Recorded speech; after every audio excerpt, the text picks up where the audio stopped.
It's probably replicated the same method to cricket. It's only on a limited TV way. I seriously love listening to it. Hello, everybody. Some people when they put that hello and you're listening to a little bit radio.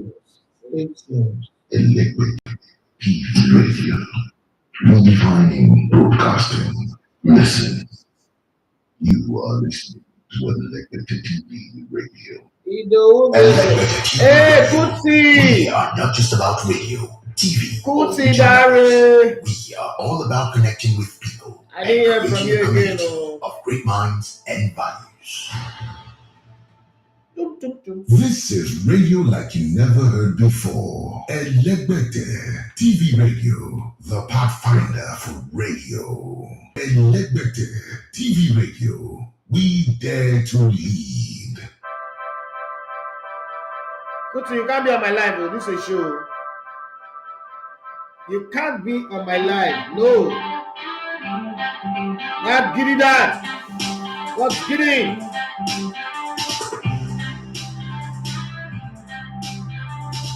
Let's get it on. Why my YouTubers?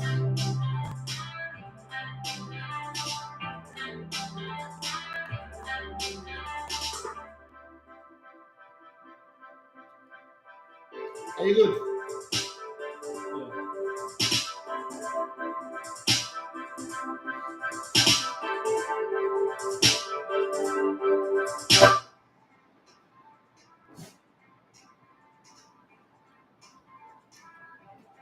Yeah, they say what's done in the dark would definitely come out in the light. But what is the use if it comes out in the light and it is not necessarily needed? Well, sometimes people say, keep what happens in Vegas should stay in Vegas. Well, Kevin Hart says what happens in Vegas doesn't stay in Vegas. So if you think of going to Vegas, doing some things, and you think it will end there, well, it doesn't always happen like that. So it's a different conversation.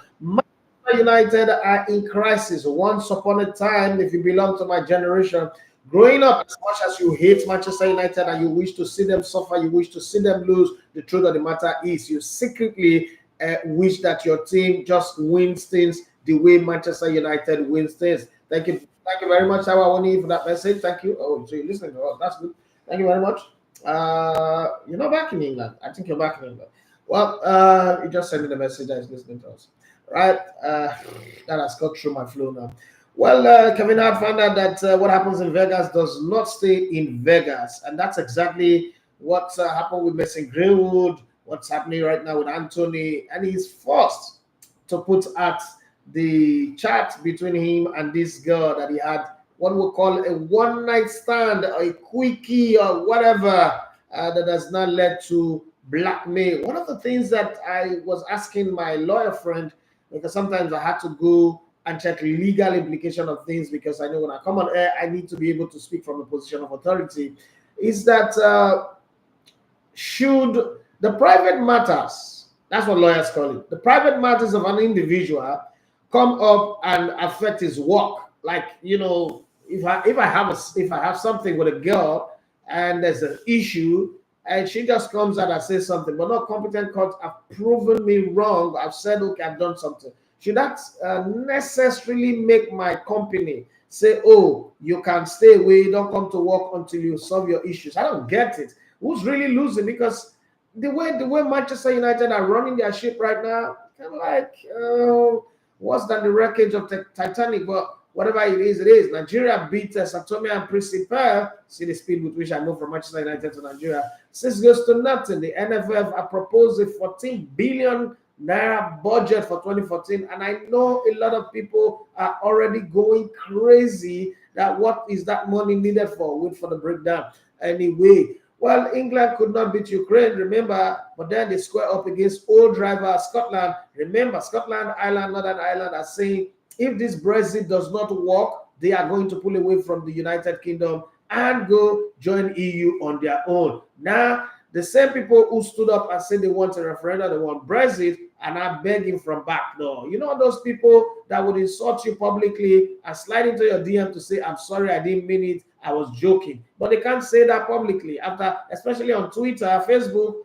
and that thread, that place that they call thread, they just create so bad people are already there doing things, even on TikTok. They will not slide into your DM and say, "Oh, bro, sorry, I was joking. I didn't mean it that way." Well, whatever you mean it, you have insulted me publicly, and I'm going to come for you. That's just the way I see it from my own end. I don't know how you see it from your end. Well, with that, I welcome you to the Sports Buffet this morning. My name is Sidafi Manchester. You love to comment a little bit on the spot. And I've got my man with me. He's a promise keeper. It's not from Uyo, but it's a promise keeper. Yeah, he's kept his promise. He's back here again. And not just today. It's going to be here today, Wednesday, Thursday, Friday, and say hasta la vista. Monday is his off day. Weekend is his own time, which is very, very good as far as I'm concerned. Everybody's committed to give you 4 days of a 7 days working, of a 5 days working week, and 7 days of a week, and give you 4 days. That for me is heavily. Yeah, I knew I used to work 8 days in a 7 days week, but times have changed. The days are different. Emmanuel Sebastian, good morning and welcome to the show. Last week we were celebrating that Mo Salah didn't leave. This week, an Egyptian Dutchman, okay, Anwar El Ghazi is the man that everybody's talking about. He's not played football for over a year, left PSV, before the window closed, and now he's a free agent. And Manchester United are saying, "Oh, we might just have to go get him since we don't have Antony anymore. We're putting Antony aside. We've already let Mr. Greenwood go. Anthony Martial doesn't look like he's ready to play. And Jadon Sancho is not attacking the coach." Ah, man. Jay-Z said he's got 99 problem. I think Manchester United has got a million problem because even to sell the club is difficult right now. What do you see Man United now? Like, you're a Liverpoolian. Nobody wants to see Man United lose or suffer like Liverpoolians. I don't know if you belong to those group of people, but I know that the suffering of Man United always give orgasm to Liverpool fans. What do you stand with Man United right now as it is today? Do you see them making any progress with all the crises that they have to deal with? Good morning to you. Good morning to the listeners. Talking about Manchester United, it will be surprising if they go on to make progress this season, to be honest, with the whole distractions and everything. I mean, I was reading the Antony transcript, everything that came out yesterday, and I'm like, this is something a football club doesn't want to deal with at such a time. There's the Jadon Sancho issue with the manager, and now Antony and all that. But I don't think. Yes, Ghazi is a player Ten Hag I know very well. I mean, like I said, it's an Egyptian Dutchman, so Ten Hag is familiar with him and all that. But I don't think they should go on and get Ghazi. I think there's an outro there who's looking for game time. Martial, maybe he's not been. I mean, I can't forget his debut against Liverpool. He did scatter dirty, and we all thought that this kid is going. There's a new Terry Henry on the block. And I read there's a Ballon d'Or on Ballon d'Or contract on his clause or something like There's that Ballon d'Or clause on his contract. Idiot. So I can't forget that day. But I mean, he's not lived up to that expectation so far, Manchester United. But Ghazi, I'll be surprised they're going to get him. I don't think they really need him still yet. I mean, free signing and all that. But talking about United and doing well this season, I'll be surprised if they go on to do well with all the distraction that is happening. Does Manchester United suffering give you joy? I wouldn't necessarily say that. Come on. Be honest for once. No. Be honest about it. I'm not from banter's sake, maybe, but no, for what you said before.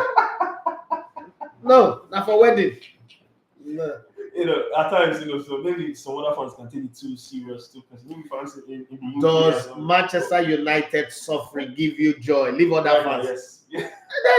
What is wrong with you now? Why are you making me feel like you're not a Liverpool fan again? The way Arsenal suffering give Chelsea fans joy, or Tottenham Hotspur fans joy. Like if Spurs are suffering, it doesn't bother me. Like that dead club. But I know that for Spurs fans, every Arsenal defeat is orgasm for them. Like they get their wives pregnant just when Arsenal lose. The best thing that happened to Spurs fans would rather Arsenal relegate than them winning the Champions League. If you give a Spurs fan the choice, Arsenal relegating, Spurs winning the Champions League, say no, Arsenal should relegate. Forget about Champions League. We've not won it before. We don't want to even experience it, but we want to see this club out of the league. That's the thing for Spurs. Arsenal, Chelsea, it's not really a rivalry. Like I don't see it as a rivalry. West London, it's like another club. But they have become very, very successful, and that obviously would threaten your status. But there's not really crazy mad rivalry, But Arsenal Spurs, what pisses me off is You're rivaling somebody that you will never be able to meet up to them. It's like somebody coming to say their rivals to Real Madrid. Hello, please, nigga, please learn from people that are successful so that you can be successful. Stop hating on people that are successful. Okay, so let's come back. Let's come back to the show now and not miss the track. I mean, it's your show now. I'm just an analyst on the show. So do your thing. Anyways, yeah, good to be back. No, but before you go, for those of you who are on Instagram and on YouTube, there's this small question that I put out there. Your all-time Super Eagles 11. List your all-time Super Eagles 11. And so we understand. All-time for every individual always begin from when you start seeing the team.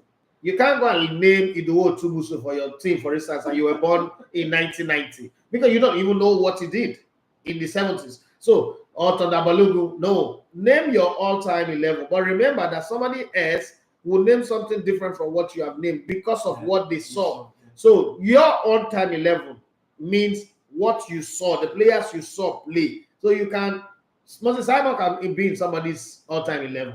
Yeah. Aribo can be in somebody's all-time 11.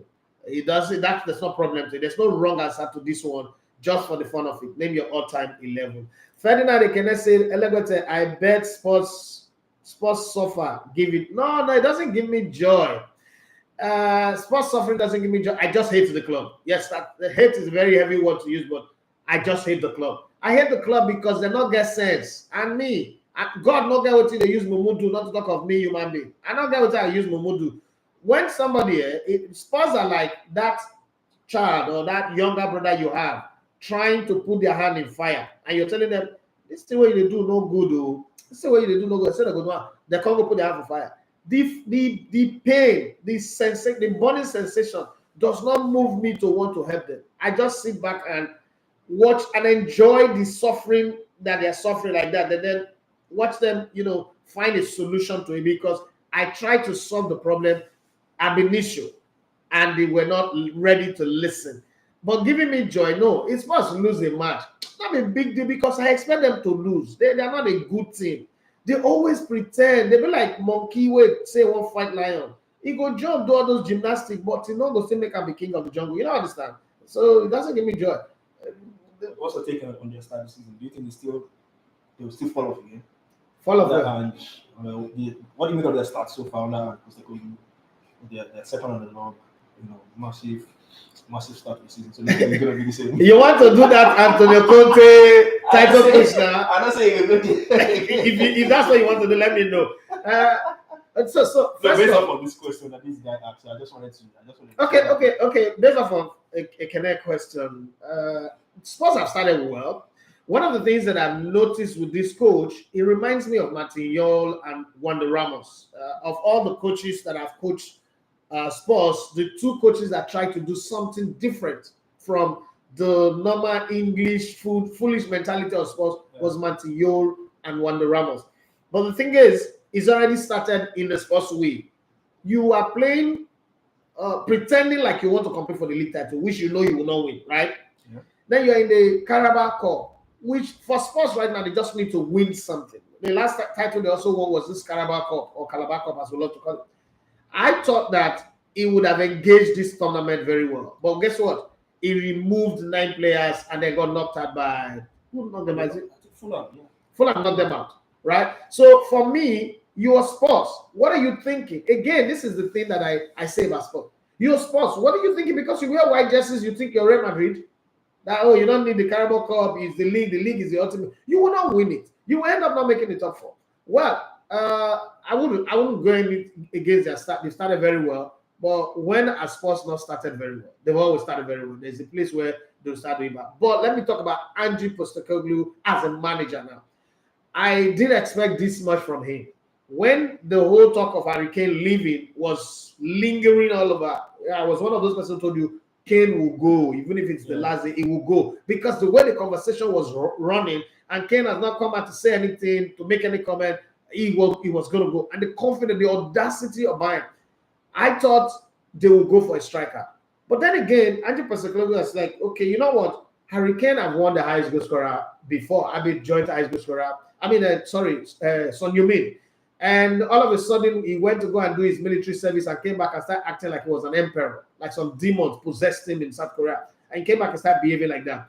So I think this man like really looked back to go forward, the catapult effect, and say, you know what, Son Heung-min, I'm going to give you a chance to prove yourself that you are just about as good as Harry Kane. I like risk takers. I like people who do crazy things. I'm a crazy guy, so I obviously will love crazy people. He's done crazy things, and I also love the way he handles his pressers. What is good about him, when you look at Ange Postecoglou, you would not see what is stupid about Manchester United manager. It doesn't come out, I know that they've spent different timeline, okay? But it doesn't come out to overcook anything, and it also doesn't come out to undercook anything. It just gives it to you as it is in the most manageable way a manager would do it. Unlike Erik Ten Hag, who on one front wants to superimpose himself. When they win, he wants to superimpose himself as the miracle worker, the guy that would unseat Pep Guardiola. I'm sure Pep Guardiola is always laughing when you look at all his upcoming children that are not having senses. And when things go wrong, it's also very quick to throw somebody under the bus. Either he's blaming the referee, the young club style, he's blaming the referee, he's blaming the pitch, he's blaming the weather, or he's blaming his own player. Ange Postecoglou, I mean, it's a short time, yeah, but what the signs are good. Would they compete for the title? No. Bring Angel Postecoglou, not Ange this time. Bring Angel Gabriel, they will still not come. For as long as the player, they will wear that sports jersey, they will use that sports name. Forget them. All right, let's move on the show. Welcome again to the Tuesday edition of the Sport Buffet. Well, quite a lot happened this weekend. It was international break. Yeah. But two fantastic moments in. Was just good. It was good for my bet ticket. That's all I know. Yeah, like I was talking about, other sports. We saw Adesanya. Funny enough, how I slept for that fight. Abraham Adesanya, did I say Abraham Adesanya? Abraham Adesanya is just down the road. No problem. I understand.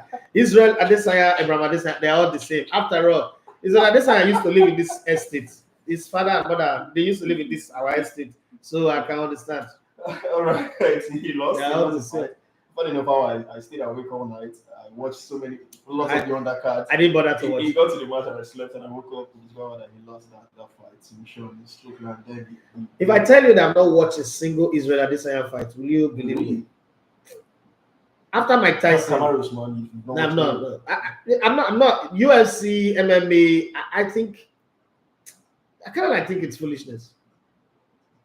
This is me anyway. It's not. I'm not saying that this is what everyone happens. I just think it's foolishness.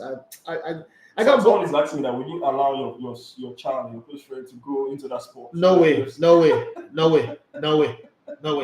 No, just no. I'm not born those kind of children. My children are more into like looking at them every single day. I'm seeing them tech. Yesterday, my daughter came back from school and told me, Daddy, I want to do AI. I said, okay, well, I mean, it's the same thing you've always said you want, from graphic to web design to animation, now AI. I'm fine. I just told her, I said, I will let you do anything you want to do, but guarantee me that you will succeed at it. I will fund it from my end. I'm like your venture capitalist. I'm your VC. I will fund it. The only thing is that you're not going to give me back financial interest. The only interest you give me back is to be successful at it. Yeah. People of this house does not come last. We have to be first. Even though you were born in Lagos, you are still a worried child. You can't carry last. If you agree, I will fund it. The only things, and I've outlined the things that I will not support if they do. Let me know. That's a family conversation before people come. But I told them, you can't do this one. You can't be this. You can't be that. You can't be this. This is the family that you come from. This is who we are. We're not that type of people. You cannot belong to the group of alphabet people. Okay? Don't come and ask me who's alphabet people. I just told you. So they know that this is daddy's position. Don't go to school and come back and tell me that you now have an eureka moment. And now you now discover that you are not, you were born this way, but this is not who you are. So boxing, any fighting thing does not work with me. That doesn't work. No, because I'm violent, right? That's why it's weird. You're an idiot. You see this, Emmanuel. You see this, Emmanuel. But anyways, I cannot blame you. The same response from me, actually. So why is my own weird? Somebody asked me, like, would you allow your child to go into UFC? I said, never. I can't do that. So why is my own weird? Let me talk like to me for social media where they always tell story. Not be to me that funny. Una they see. He don't want to, but for my own, I say I don't want now. It ain't weird. God is watching you. Anyways, we hope Israel Desire comes back to regain. He always comes back. This thing, I love the fact that what he put out in content was never. He's a showman. Yeah. I like his show. I follow him on Instagram. Yeah. I like his show. Everything. I'm very close to the family. I like everything, the show, everything that he does, right? I'm not gonna watch the fights. I think it's a waste of my time. After my Tyson, and when I discovered that wrestling is acting, all this fighting thing they concern me. Congratulations to Coco Golf as well for winning the US Open. Ferdinand Ekene, now you know, but yes, that's the truth. What's that? Come back and tell me that I have one daughter. Tomorrow I shall say she's a man. Or my son, that means she's a woman. All right, and Novak Djokovic as well, the men's US Open winner for this year. I mean, records upon records for these two champions of the US Open. Let's get back to football now. I mean, Super Eagles, game done, dusted. Were you impressed with the Super Eagles? I had to checkmate my because it's Sao Tome, but it was a wonderful performance. You people, all of them are where they talk this Sao Tome, turn out fire all of them. How many people in the group that were in beat Sao Tome the way we beat them? But it was at the end of the day, it's Sao Tome. I'm not downplaying the result, but I mean, Madagascar don't beat Tuna before. Of course, but I'm just saying. Sao Tome, Madagascar na cartoon. 6-0. A lot of persons were expecting 10, 15. You know, somebody commented like 15-0. I had to tell. I said, guy, it's a football match. Please. Not be basketball. But it was like, you know, made reference to one of Bayern preseason games. I said, leave that to this one. I've come qualifier. So Canada predict 15 because he scored 10 first. Gonzalo will score 15. But at the end of the day, it was the result we all expected. Like a handsome victory for Super Eagles. And that absolutely. That was what we got at the end of the day. So 6-0. I mean, so many debutants on the day. You know, quite sad didn't see Gift Urban. I don't know if you was had injured. a chance to on the game. We've been talking since. At least thank God for that. We now talk a lot. Yeah. So I mean, the question is, would we still do the interview? That was the question. Yeah. I know you have plans for that. I will do it. I'm just waiting because I didn't have enough. I just realized I didn't have enough B-rolls to do that interview. So I told them that no, don't worry. They were open for Saturday. Like we should do Saturday. They were just there for me. I was like, listen, it's not good to do interview a day before matches. It's not right. You might say something that they will use against you. So let's get the game over. Let's win. We are going to win. My media is not to put people in trouble. My media is to make people look better than they are. So I would have done it like Wednesday, which is leading to the game, high expectations. But a day before match is always not the best time to interview anybody. Right, especially new players that are just coming into the team. So 6-0 win. What are your takes from the game? Your talking points from the game, and how would you sum the qualifiers overall for the Super Eagles? The qualifiers was good from day one. I told you that we're going to qualify top of that group. There's no big deal about it. But Kelechi, and I just said the best for the last. I think for me, is my man of the match. I don't know.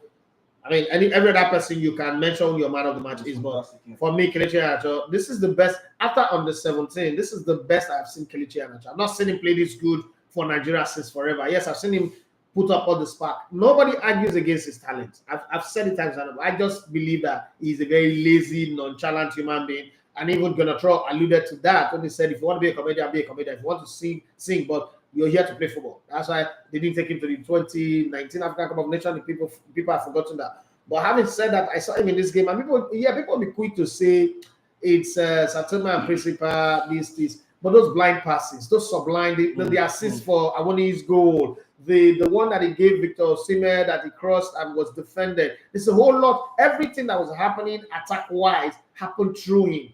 And the boldness of the coach to put Moses Simon and Chukwueze on the bench and select the team the way he did, and the performance of Wilfred Ndidi. Not like I did not have that kind of expectation of Wilfred Ndidi. It's just that he doesn't show it that regularly. And then again, there was a bit of a grittiness about Wilfred Ndidi that I loved because I saw him also shouting at his teammate. I remember having the talk with him.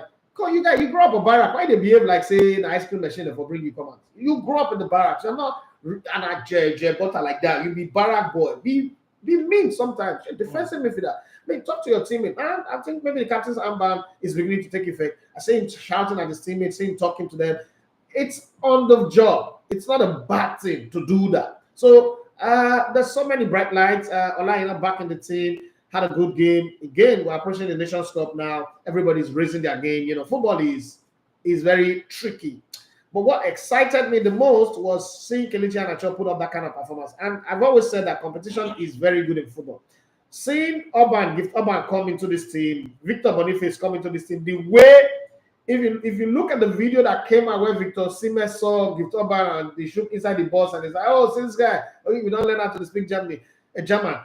I knew that kind of thing would make the other people like, oh, these guys might just be the next two strikers. So everybody. There's a picture of both of them, trying in Abuja one time when they were younger, yeah. So when you look at that, it sends a signal. It's like the roaring of a lion. It sends a signal that I am here. Anybody within the range of this road, run, because if I catch you, there's no mercy.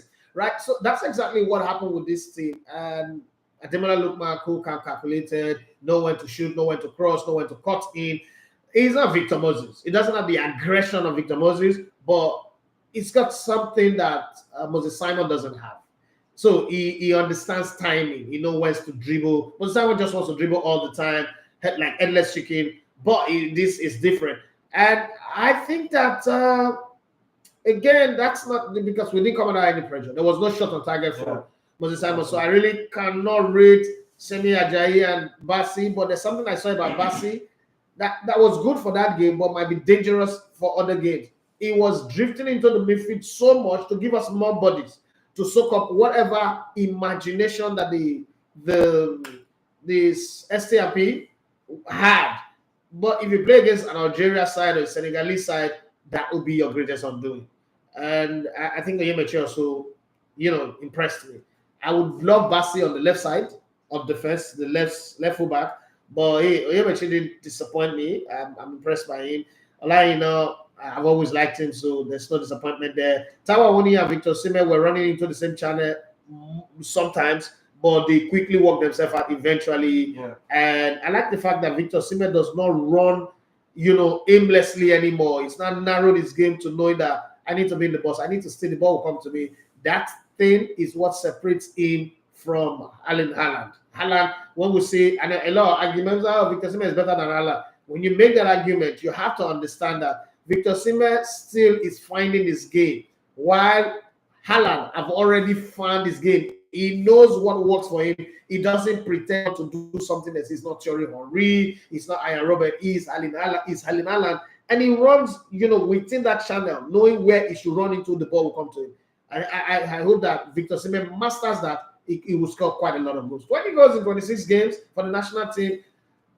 In such a short time, not too many people have that record. Now he's the closest person that would smash Rashidi Yakini's record. I was doing calculation yesterday. I said if he continues like this in the next 5 years, he'll be on for 5 goals. Because it's 5 goals a year now. He's making consistently 5 goals a year. We've still got games in November. He just might do above that. But in the last 3 seasons, 3 years, he's done 5 goals every year. And if he continues like that in the next, it's still 5 years. In 5 years' time, he score 5 goals every year. That is 25 goals. He's already on 20. That'll be 45 goals for him. And that will be a record that will last for a while before somebody else comes to break it. So the game was good. The coach also made good tactical arrangement.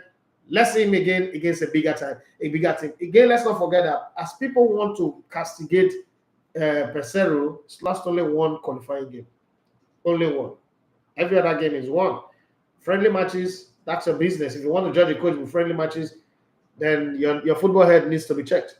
All right, so just to talking about our goal scoring record, so Osimhen is currently the 4th highest goal scorer in the national team. Rashidi Yakini is on 37, Shegun Lumami is on 23, Yakuba Egben is on 21, and Victor Osimhen is currently on 20. I don't know how many more games before he breaks the record, but you could tell the way he's going. I think he's going to. Next game is going to third. He's going to shatter the record and hopefully set a new record. You talked about Semi Ajayi. I need to point it out that this guy is gradually becoming a key man under Joseph Pesero. I mean, he's appeared in 8 of the 10 games since Joseph Pesero came in. So he bided his time. He was patient. Yeah. So I don't know what's your take on Semi Ajayi? because he seems to be that go-to man for this Jose Peseiro. So, Trust. So the son of the middle class parent from in the UK, parents that are like tight knit family, discipline. Obviously, just like Ademola Lookmano's parents, his mom is a teacher. You look at him carefully, and you see that there are certain things about him, certain elements about him. We've gone very close to the team. We're deeply embedded in the team to know how they are. It's not a true echo who wants to. There's something about Trustekon. Trustekon doesn't behaves like a dog. Okay, like Emmanuel Dennis as well. But Samia Ajayi is the very opposite of him. He's like Kenneth Umeru. He's calm, he's cool-headed, kind of like, I know my time will come. I'm not trying to force it. If I get the invite, I would always show up. If I get played, good. If I don't get played, they invite me again, I will come. I'm not going to do pressers. I'm not going to disturb the waters. My time will come. When I finally get that, I make sure I do enough to continue to have it. So that's what I say about him. And I think that the coach, coaches said the African coaches want you to do over the top. European coaches just want you, first of all, start with doing the basics. The very basic, the simple things, perfect the simple things and do them well. Right? Find a consistency with doing the simple things right. And then you cannot add extras to it. And I think Semi Ajayi is it was to me that called my friend. I said, I'm calling my friend, like my brother. That said, simplicity is the best form of complex. And it took me a very long time to understand that. I didn't get it immediately, but I started brooding on it and pondering on it, and I got it. So I think that's what best describes Sami Ajayi. All right, a brilliant description there for and just to let you know, the Super Eagles finished top of that group, and it's Group A, 6 games, 5 wins, and 1 loss. We faced 1 win, we lost to Guinea-Bissau. We lost, but we went to their own backyard and defeat them as well. So yeah, 15 points from 6 games. We are through. Guinea-Bissau second place in that group, so we are through to the AFCON, and hopefully, Peseiro goes on to win it because that is what he has said. That is what he has set out to do. So given the target, the semi-final target, and with the energy he's exuding, the way the team is really going all out. I think I wouldn't want to sit here and say Super Eagles will win the AFCON, but I just feel he's not going to do that last time when we go knock out. I think we're going to go one better. And maybe I'll keep my fingers crossed in that one. Up next for the Super Eagles is the World Cup on fire. Yeah, in November. First game is at home, still in Uyo against so great to start. Easy win. Yeah, we want to stand that one off. The start as well. I mean, shout out to the people in Uyo. The crowd was massive. Again, I don't know what's your take on opening the stadium free for fans to come watch, but you could see that whenever a stadium is being opened for free, fans tends to turn up. So that's the very sad part. This is the best football facility we have. As a matter of fact, we all have the 3 best stadiums in Nigeria, and I think that when I flip the script and I know that every home game they play at the Emirates is £2 million. I'm not saying we're going to make £2 million for Nigerian game. We should, because if not for anything, let's learn how to handle gate takings. Let's even learn how to handle it. Learn how to deal with gate receipt, receive the money, account for the money. It's not how cheap it is. Yes, because right now we don't even know. As a country, since forever we've been throwing gate open. Okay, it's a new style. We've been throwing gate open, like we're begging people to go. Let's even learn how to handle this thing about gate takings. Because when you hear, most times people say, "Oh, the governor paid for it." Who did he pay it to? Because it's a political statement. Who did he pay? Where's the receipt? If the governor paid for it, let us know that he paid for it. And let's coordinate that earnings. Because we need to also, as a country, prove that, we can handle high matches. I like the game in Abuja. People bought tickets. People came with tickets, paid for it, and bought tickets. It's just the only problem I have with Abuja Stadium is they didn't build that stadium for football. Every football match I've gone to watch in Abuja, it's a problem, a nightmare. To enter the stadium, you will circle around the stadium like a couple of times. For a new visitor to Abuja, that is nightmare. That's when they will lock the minister's gate. That's when every gate you struggle to park. With such a big complex, you struggle to park. People parking their cars on the road. like open for me to go watch game. I'll put my car at the risk of vandalization in this economy where people can just come, break one glass, enter, and drive the car away. You think everybody have tracker? So for me, Abuja is always a nightmare. But when you go to Uyo, I mean, the complex is fine, the parking area is good, the whole unit, that stadium was well built and well designed. And in the area where it is, let's learn how to say, okay, we collect gate taking. So this is this stress test us. Let's stress test this facility like that. This is how it takes. Green ticket goes to this area, blue ticket goes to this area, red ticket goes to this area. All of those things needs to be done. Now, when we can say, oh, we want to do one kind of competition, we'll call the struggle, and then becomes a problem. I don't think it is right to throw the gate open. And if the governor paid for it, please, where did the money go? Now, the NFF need 14 billion for 2014. How would they handle it? All right, talking about needing 14 billion, let's let's talk about that. And I don't know if you've seen it. The budget approved for the NFF for 2024 over 14 billion. Some people are wondering what is this money for and all that. So it's a whole lot's going to happen. I don't know what was approved for last year. I don't know if it was more or lesser for 2022. Less. So, but what do you make of this budget? And I don't know if you have any breakdown in your head.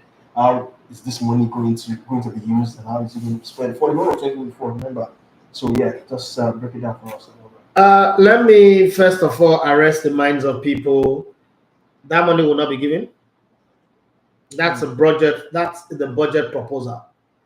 The government that used 98% of its earnings to pay to service debt will not be able to do that. If the government is going to give 14 billion to the NFF, it also means that they will tax me and you more. For a country that doesn't have money, that throws the gate open, budgeting 14 billion, there's nothing wrong with the cost, the budget. 14.4 billion. Yeah, there's nothing wrong with the cost, the budget, because we always say we want to be like, let me show you something. I have it somewhere here.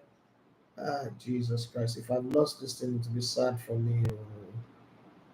To be very, very sad. I'll blame myself for it. I really do blame myself for it. But I just want to show you, I want to bring something to your notice. What's it in my computer? Sorry. Okay. The coach, Germany have not sacked a coach since 1928. This is the first time they're sacking a coach as a flick. All German coaches run their contract to the end. Whoever has coached Germany before. But look at the salary of Ansu Flick for a year, £6.5 million per annum. In case you don't understand what that is, it means that on a monthly basis, Ansu Flick earned 541,666.67, in pounds, or weekly basis, which everybody like to talk about in Europe, 125,000 pounds. That's what he earns, meaning he earns daily on a single day 25,000 pounds. Nigeria is struggling to pay $70,000 in a month. They just got down now to 60,000, and the coach have agreed, right? But we'll still pay the backlog. If you look at that carefully, what they are saying is this money is what they will use to pay all their coaches. This money is what they will use to pay the staff, the ones that are not ministry staff. This is what will cover logistics for the matches that we're going to go play away. And one easy way to look at it, it costs Nigeria 300 million to charter airpiece from Nigeria to Liberia for the game against Syria alone, to go there, wait, and pick the team back. 300 million. Multiply it by the number of games that we play in the qualifiers, not only for the Super Eagles, but for the women's team. They're on the 20s, they're on the 17s, for men and women. Most likely any other exigencies, any other games like friendly games that will come up that will organize. And then pre-tournament camp, that one has got nothing to do with CAF. You come under the care of CAF when you get to the tournament. And a lot of people like to say, oh, CAF takes care of everything. No, CAF does not take care of everything. CAF give you accommodation, yes, CAF give you some things. But then there are some things that you want to take off. Let's say, for instance, you are in Cote d'Ivoire and you need to, quickly do some adjustments in certain things that CAF is not covering, but you need it. You are going to pay for it. So all of those money is what they need it for. And when they cost 17 billion, always convert to dollar. 14.4 billion. Always convert to dollar and whatever other currency that they will use it for. And then you now realize that the money is not really as big. That is about 40 billion. That's about 10 point something, if I'm not mistaken, million in dollars. Yeah, So if you look at it carefully, you see that breakdown, you realize that the money does not really mean that that's what's going to be given. This is a budget proposal. We've done budget proposal for production before at 35 million, and we ended up getting 7 million. So people can go out there and be crying, oh, this money is too much. They don't give them. There's no need to cry. It's like when people complain that sports is going to win title. No, they never win them. So chill. That's exactly, this is what they say they need. We all went to school. We come back from school, we give our parents, this is the budget, this is what I need going back to school. Your parents will not that well done. When you want to go to school, they give you the one where they get the It's never happened before. It's not going to happen. But you think it's a good? Yes, it's a good budget. It's a good budget because you have to shoot. Knowing the country where you are in, you have to shoot here so that when they come here, it's still manageable. Especially now that you don't have enough sponsors to back you up. And it is moments like this that make you appreciate what Amateur had to deal with, what you had to contend with. But a lot of people didn't understand. I mean, the Super Eagles this is my country. I'm not going to be able to have another country any day, anytime. I'm not asking for that. So what is good for us is what is good for us. 14 billion is fine. Judicious expedition. That's what I hope. That okay, when they give you this money, what I've spoken to so I try to tell him that listen, do some things different from what the previous people are doing, whether it's Galadima, Sanilulu, Amajupinik, and Megari. If you come out and listen, Nigerians will like you more and rally behind you if you come out and give a monthly or quarterly report of every kobo that comes into the NFF and how you spend it. You might be thinking it's a private business, but the NFF is actually not a private business. It's a public trust. It's a public enterprise that you have been entrusted to run. And you should be accountable. The president of this country is expected to be accountable. Why would the NFF president not be accountable? So if you're accountable to the people on a quarterly basis, and where you start like, okay, let's have a media chat. Let me tell you what we made this quarter, how it is, date, time, who brought what, and how you spent it, why you are owing this backlog. Nigerians are not stupid people. Taking us like we're stupid and ignorant is the annoying part of this whole thing. Nigerians are not stupid people. If you can give that kind of breakdown, right? I think that Nigerians will sit back and say, oh, whoa, wait a minute. Oh, so this football is even this expensive. Oh, so this is what they really go through. Not this talk of corruption. I told somebody the other day that there is no NFF president since the Buhari administration that can be corrupt, that can steal money. And they say, why is it? I said, that's true. It's not because I'm just my guy, but that's the truth. You cannot steal money where the money is not there. What do you want to steal? You want to steal money where it's not available. But you can enrich yourself by the position that being an NFL president comes with. You can enrich yourself. I agree. But you're not steal the money where they come. Because it's too expensive. Football. And I hear a lot of ignorant people talk about football. One guy was talking from the UK and said, hey, they're stealing money. I said, in the UK, your Pekin, the academy, they pay £5,700 for your Pekin to play for academy. But if you come to Nigeria here, you want your children to go academy, play football, make Shera and Ario or Ajigafa or Danas, may they use all their money, do everything finish. Then your Pekin go to national team, then you're not local for house. Does it make sense? If the academy for Nigeria asks you to pay £5,000 to train your Pekin, you go say the academy want to take money. But you know that football is expensive in the UK, but you don't want that same football to be expensive here. You think that diamond that is sold in Nigeria is different from the diamond that is sold in the UK. I mean, that crazy worry you. But that's the kind of people that we are. Okay? But when you look at the expense, I used to be like them anyway. I mean, when I was in Britain, I shouted out to my boys that they're corrupt, they're silly money. When you look at the expense sheets, you go closer and you say, okay, let me even look at the expense sheet. Like, what does it even cost to honor a single game? And then you look at how much the government have been giving. Per annum, the government doesn't give up to $1 billion, right? So when you look at that, and you know that that money does not cover up, doesn't cover more than 3 games, you already know that something is wrong. Something is wrong here. The numbers are not adding up. So every extra money goes here. That's why we're owing coaches. That's why we're owing players match bonuses and the rest. But the way the media sometimes, and again, Nigeria have the laziest media. the laziest sports media ever in the world. Nigeria have that, right? We don't do our job properly. We don't at all. We don't. It was like a media forum in the last 1 year or so, a forum of top veteran media people were shocked when I said the budget for sports in Nigeria, for the Ministry for Youth and Sports in Nigeria, 98% goes to NYC. Everybody was like, hey, how do you? But that's the truth. That's the fact. The documents are there. Go check for it. That's why you're a journalist. There's freedom of information bill. Nobody will do that. So when you now realize that 2% is what comes to sports, not football, no, sports, football, basketball, wrestling, every sports federation, is it not already obvious that we are doomed to fail? So the people who do not have the connect to go get sponsors, they can't even go to tournament. Is it not in this country where the basketball team qualified for a tournament and we couldn't go? Yeah. Because they spent all the money and you cannot get supplementary budget. You cannot go take loan from China. So what did they do? The minister quickly lied on the president who doesn't speak. The president said we shouldn't go to the tournament. What happened? We were at war with the country that was hosting the tournament. It's just the fact that basketball players are taller. They will not sit in economy. They will need to fly business class, and we cannot afford to pay it. So everybody just say, okay, let's create a problem where there is no problem and use that as an excuse. After all, it is social media. After 3 weeks, the wind will blow away. This next basketball that we just played, do you know why they did open screening? They did open screening so that the people from the abroad, the real top stars, will not be obligated to pay them and pay that business class or first class ticket that they will use to come and all that. So you're coming for screening for tryout to, we're doing one tryout in Chicago, go there. Now your own, though, if you come, you pass, then we'll take responsibility of it. If you don't pass, you go. But the reason why it blew out, as much as everybody was attacking it, the reason why it blew out was because one, it was cheaper, and then we went to the tournament and won our 4th Afro Basketball Championship, and everybody, okay, it's good. But Nigerians don't understand. Like, you don't understand what's happening in your country, but you want to criticize. How do you criticize when you don't understand what's going on in your country?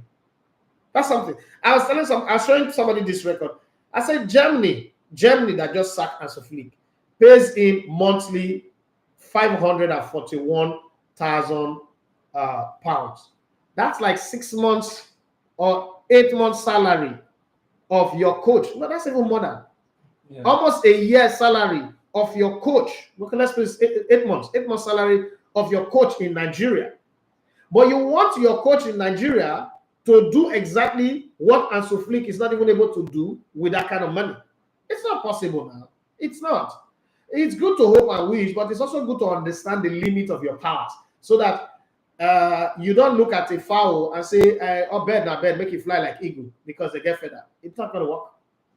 All right, moving on the show. This one said, I think, one comment said, I think the 14.4 billion is too much for a proposed budget, but what do I know? That's one of the can he clear me why you think it's too much? Because he's thinking, so it's good. I like thinking people. Can you explain why you think it's too much? Do you know the cost of running the football for a year? And do you know the amount of competitions that we're going to play? And do you know how many teams that will be involved? Have you tabulated the salaries of the coaches that you have, and then equate it to the match bonuses of $10,000 for win and all that they have, and then the flight tickets of these players coming and going back? If you put all that together, do you know that cost of flight ticket now have increased by 400%? Just think about it. I used to pay ticket 55,000 naira. If I buy early 45,000 to Abuja, it's 200K now. Lagos to Abuja, 200K. Do you know why last season we didn't produce any game in Gombe, Katsina, Meduguri? The budget for those regions was between 35 to 40 million. So the farthest we could go was the 15 million budget of Jos. Not because they don't want to do it, but I mean, the budget for the league was already streamlined. The average league was already streamlined to 1.8 billion. And if you get anything past that area, past Jos, the budget was going to spiral to 2.5 billion. And the people who agreed to cough out their small money didn't put up that amount of money. So it was a spreadsheet that was spread to the end of the season, and you're not going to reach it. That's the whole thing. So before you say 14 billion is too much, think about what it costs to run your team.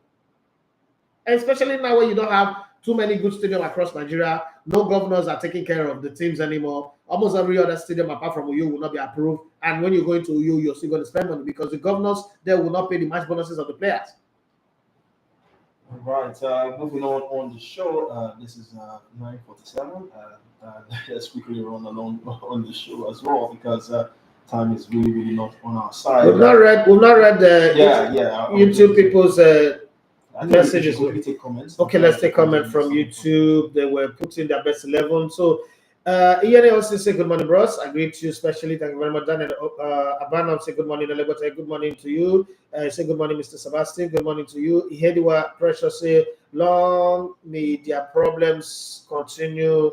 Please. That's a Liverpool fan saying that Manchester United problem should continue. You never walk alone. Lord Mayor says greetings, boss. Greetings to you. Ferdinand, I can say, I bet Sports Up Mail doesn't give me joy. I can say, love a lad. You say them no get sense, Baba. Make sports fans no catch you for not. I live close to that. My family house is close to their stadium. What's the big deal? Daniel Abana may say all-time Super Eagles 11. Okay, Chike, why have you been at Yellow? It's been a while. Say just wondering where your interns are. They're working every day. You don't listen to them. They do their show from 12 to 1 every single day. They are here. Their internship is about to run out now. By the end of this month, on Friday, for instance, Naomi will be going back to school. By the end of this month, also will be going back to school, and so is Joy Bassi. They do that. Listen on the radio. Download the app. Listen on the radio from 12 o'clock. You would hear them doing their show. We've groomed them and give them a chance to do their show. Sometimes they go out on the street to also do whatever they are doing, but they're not our staff, so we can't do Instagram video with their work. It's not allowed. We don't have the permit to do that, especially some of them are under 18 as well. So you've got to be very careful. Don't get excited and then do things that would eventually cause you problem in the future. You have to think, not just for today, but how it goes tomorrow. Oluchiku Kletus to say, good morning, sir. My best Eagles 11 is Enyama Ingo, Joseph Yobo, Taribo West, Ucho Kechuku, Steven Keshi, 1, 2, 3, 4. Okay. Asano Lisa, Okosha Kanu, Osime, Amoneke, Igalo. Well, that's his own. Daniel Abanam says his best 11 is Peter Rufa, Ike, Dudu Mayana, Austin Iguavon, Benny Roa, Steven Keshi, Ucho Kechuku, Asano Lisa, Mikel Finidi George, Okocha, Kanu, and Yakini. Okay, I don't know if that's you out there now. Maya Michael say good morning, everyone. Go and like before chatting or commenting. Okay, thank you very much for always reminding them that. Can I say Baba LGBT? Okay.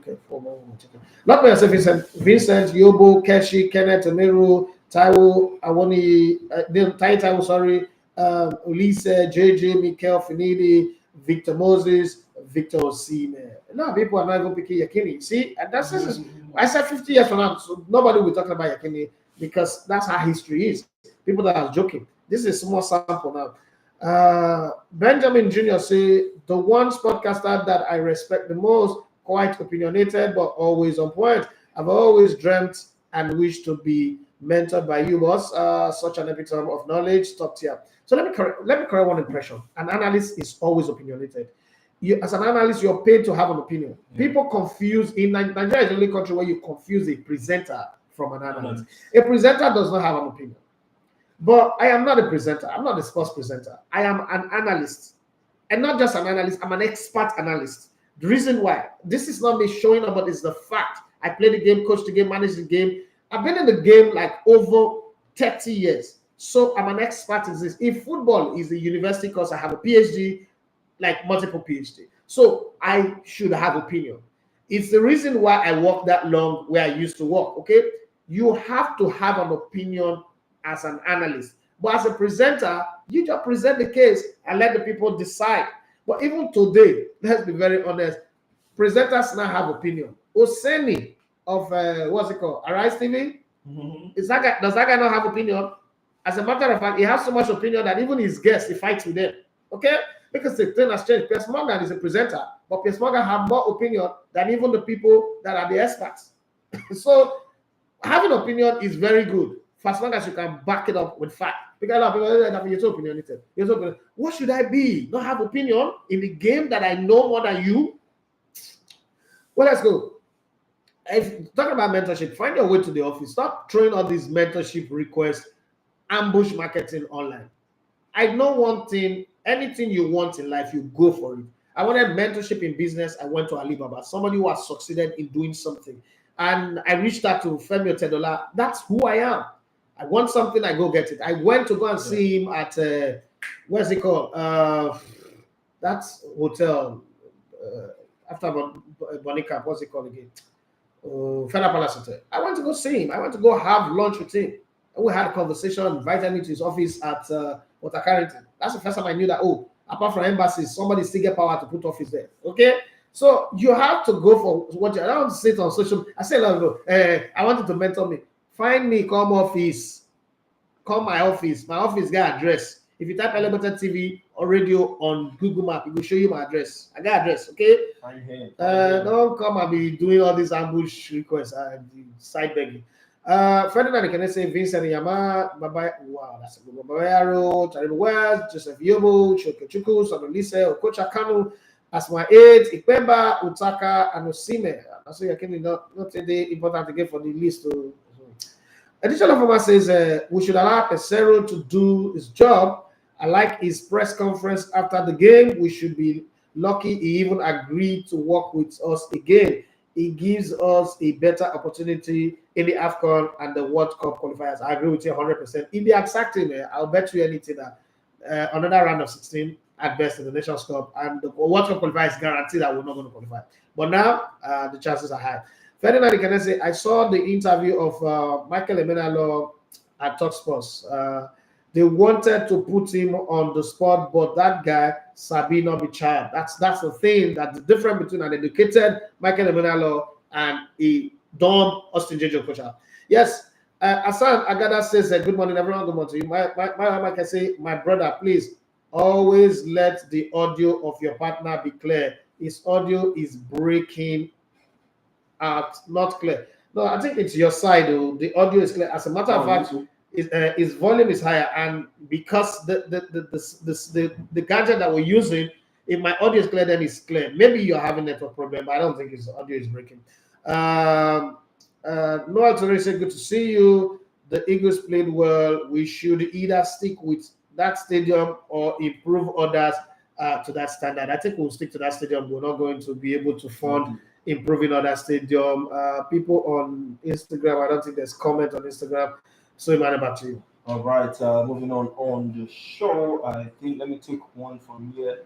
It said, I don't know why I'm not dropping my name today, but I'll take it anyways. It said, it don't happen when the NFF don't come out wild drum for posts. And I saw that comment, quickly went to check, and I think they released a statement. According to the statement I can see, they said the NFF board resolved to be thorough and ensure meritocracy in the composition of new coaching crews for the various women national teams, Super Falcons, Falconets, and Flamingos, within the shortest possible time, as the Super Falcons and Falconets have crucial qualifying fixtures for major championships in a matter of weeks. So I think, I don't know if they've come out to make it official, but this is the statement that has been credited to the NFF board. So yeah, Randy Wardrum has been released. Did they say they released him in that statement? I don't see any pointer to that. But if they have, you know, Randy Wardrum is not like the most loved coach. The World Cup happened and he did well.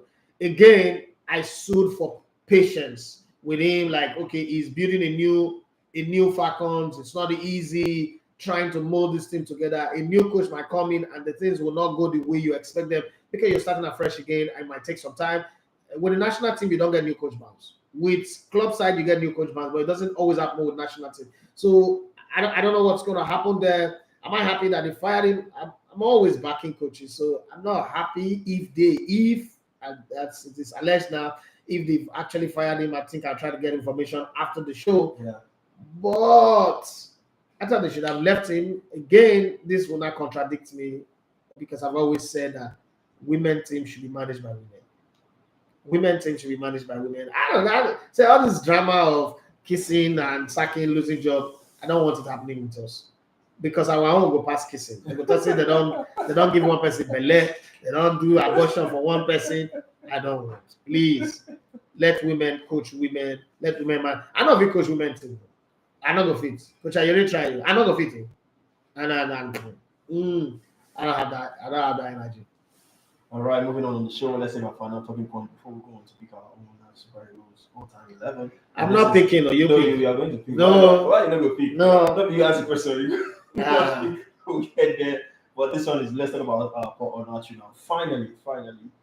I mean, it was a short stay in England. I told you in January, Southampton. you said no, that it was completely good. I told you that they will relegate. It's safe to say that it's been a disastrous move, not just for you, for the club as well, because you got relegated and all that.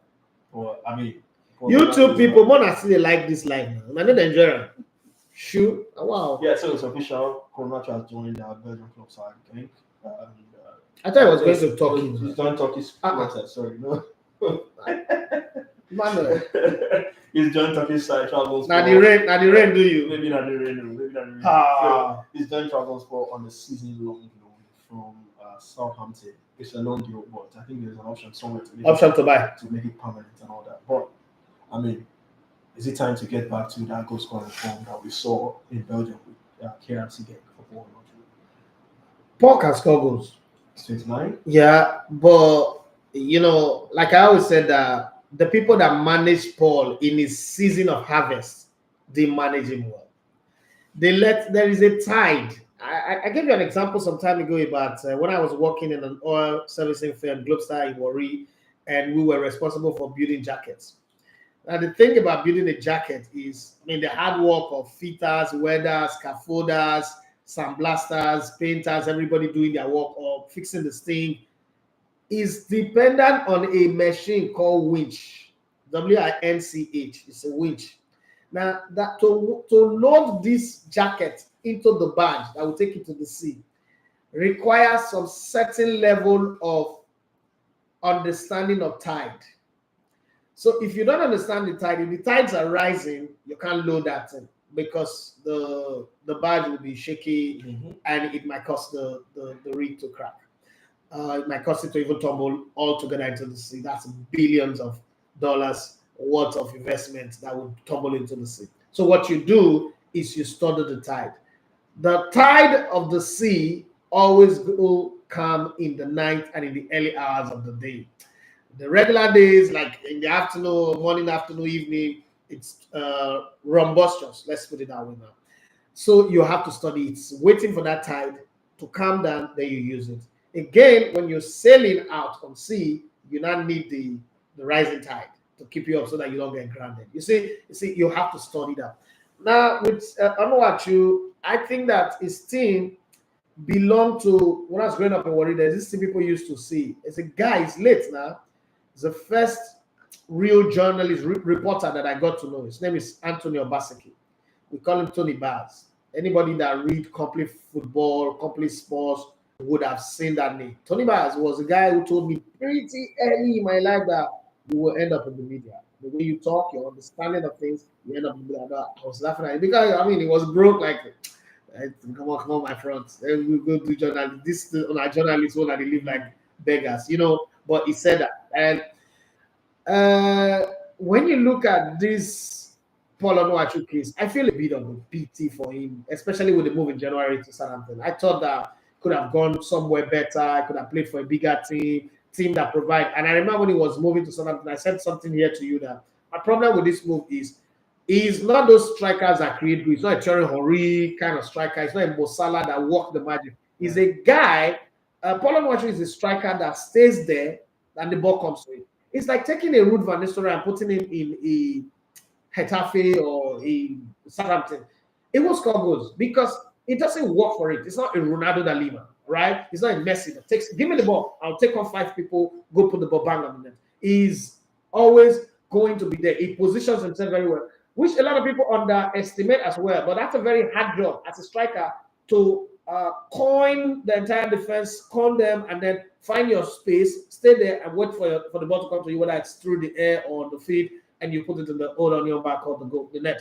Right. So when he moved to Southampton, I know that was due for failure. And again, having 2 Nigerian players in one team is always risky. Then go more than 2, then you know disaster is on its way. But this Turkey move, I always liken Turkey to Nigeria. Turkey is the next best place to Nigeria. So part of Turkey, if they blindfold you, take you to some place in Turkey, you think you're in Ikorodu. I swear, no cap on this. So part of Turkey, you would think the blindfold you put you there. I know people talk about Ankara, people talk about Istanbul, which is beautiful. It's like Dubai too. When you are in Dubai, like you said, when you go to Sharjah, you go to Kofakan. It's like you're in Zamfara or Taraba or somewhere. But people, I mean, the media will never tell you that, right? So if he gets back again to this team and they are suppliers, they are a team that goes on the front foot more than on the back foot, then he will score the goals again. But if he plays for a team that is also struggling, that are not gaining possession more, that are not controlling the tempo of the game more, same problem. Right, talking about Trabzonspor, they've been a team that they've won the league before. Yeah, they won the league they before. had quite a few Nigerians in their ranks. The guy that they built is they put a sculpture on. Yeah, Antony So John Mikel, okay, Nazi, and so these guys had short things at Trabzonspor. So they are not new to Nigerian players, but we hope Omachu gets to find his goal scoring form again. Remember, he made 11 appearances in the Premier League for Southampton. Didn't get to score any goal. Just played only one game in the Carabao Cup under new manager Russell Martin. So disastrous player in England. So hopefully he gets to perform in Turkey and they get him on a permanent basis if he wants to stay in Turkey or if he wants to see where he can do better, maybe in England or something. Come back to England and finish business. We don't know. What do you think coming back in England is going to succeed in England? I don't think Kolonu Ashu is meant for the English game. It's not the type that can play in the English game. Probably Belgium, France, some of the smaller German club. It's got the size. The Germans do better supply of crosses than many other league. He can do very well. He can flourish in France. He can flourish. I mean, it's conquered Belgium. Italy, mid-table club, not clubs that are very, very ambitious, but just don't want to get relegated. He might also succeed there. But I think Turkey is good. Turkey is the closest thing to home when you're a Nigerian. I mean, almost everything you enjoy in Nigeria, you see in Turkey. I bet you that. Especially the Asian side. Turkey is a country on two continents. The Asian side, if you cross Ankara and you're going to the other side, you are practically in Ikorodu or somewhere in Surulere. That's a feeling. That's the vibe you get. I mean, when you're in Turkey.